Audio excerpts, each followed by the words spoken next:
Looking. You're looking good. But we want to know about how you're sounding. I didn't know a lot about this, and I don't think a lot of the viewers know this. You have a singing career in your history. That was what it was going to be. Okay. Tell us about that. Well, from, I don't know, the age of 10, something like a lot of performers started in the church. That was, the church gatherings were concerts and celebrations and so on.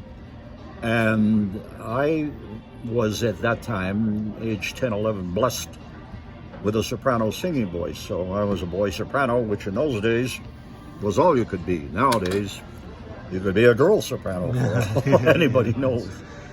But anyway, I was the featured singer during church services at two different churches. The Anglican, this is in Scarborough, east of Toronto. The Anglican one week, and then the United Church down the street the next week. And I would alternate back and forth doing solos. About what year was this? 49, 50, 48. Okay. Pardon me, got a little throat tickle. So anyway, that was the thing. So I could do that, and I got used to performing in front of people, singing, and it all went dandy until I was about 13 or 14. And my mother, I've said this many times, my dad wanted me to be an engineer and go to university, but my mom knew differently. This kid wants to perform.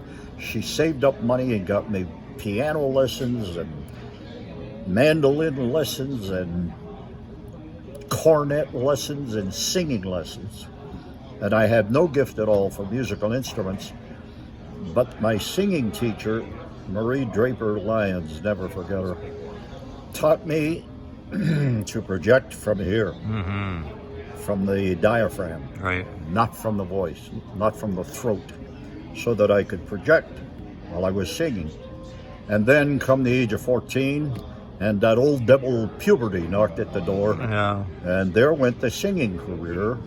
And so my annual performance as the lead singer in one of the concerts of the time was kaput.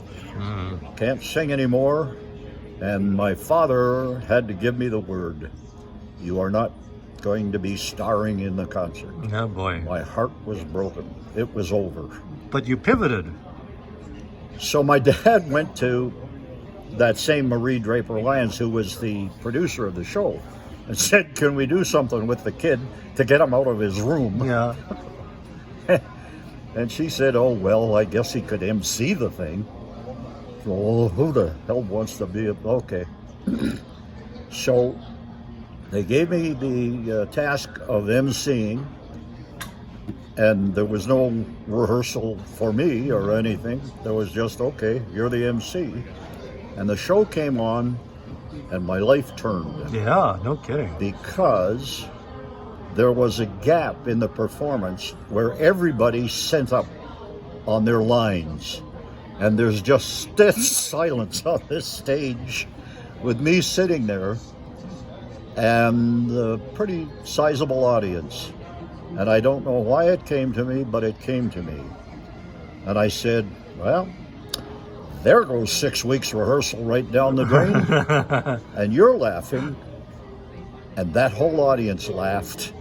And I thought, whoa, whoa. And from there on, and since I couldn't sing anymore, but the voice was still there, the speaking voice was there. And as it deepened and I maintained the ability to project, as you may have noticed. Yeah. I had a program director in Vancouver, and he had a 3-year-old daughter who used to clap her hands over her ears every time I said hello. So that the combination of the singing lessons, all of a sudden stuff came to me, and the desire to perform. And so you did the MC at the Kanawatha festivals and all that sort of stuff? At the which? At like at the resorts and stuff like that? Oh, well, that was in Peterborough. In Peterborough? Yeah, that was French Rat, God love him, the hatchet man of the Chum organization, tough guy, had me MC shows that we took a boat, a paddle boat around through the resort areas of the Kawartha Lakes. And there are many of them, and they're beautiful. So we'd go from one resort to another by boat, and we had a performing group called the Town Criers. I'm still in touch with Brad Myers, one of them, 50 years later. And they would perform folk music at the time, and I would MC the show. And I developed a joke to start off that was surefire. I knew if you hadn't heard it before, you'd laugh. Okay. I told you the joke a few minutes ago, and you laughed. I did laugh. And that's a 50-year-old joke. They're all 50-year-old jokes.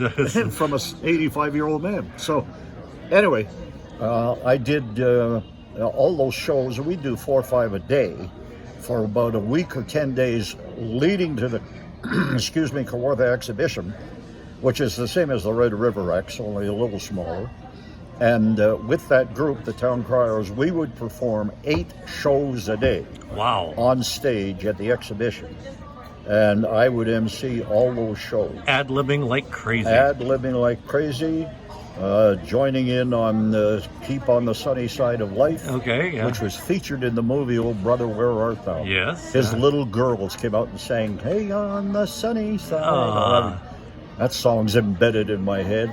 But anyway, doing 8 live shows a day can develop something. And that laid the foundation for your ability to be a morning man and a radio DJ. Well, it was part of it is that you're sitting there with 3 hours or 4 a day to fill.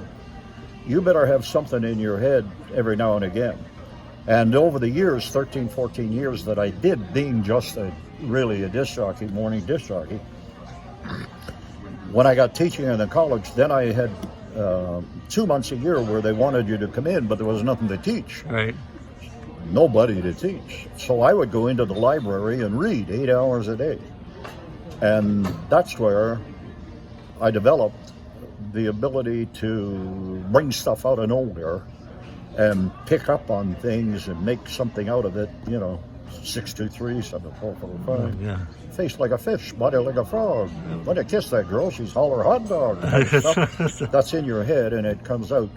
But the desire to perform, and I can't deny it, one of the people in my life said, I love the limelight. And there's no way that I can dispute that fact. Because I sure as hell did. Do Still. Yeah. So, I don't know. Is that the story? That's the story. Thank you. Yeah.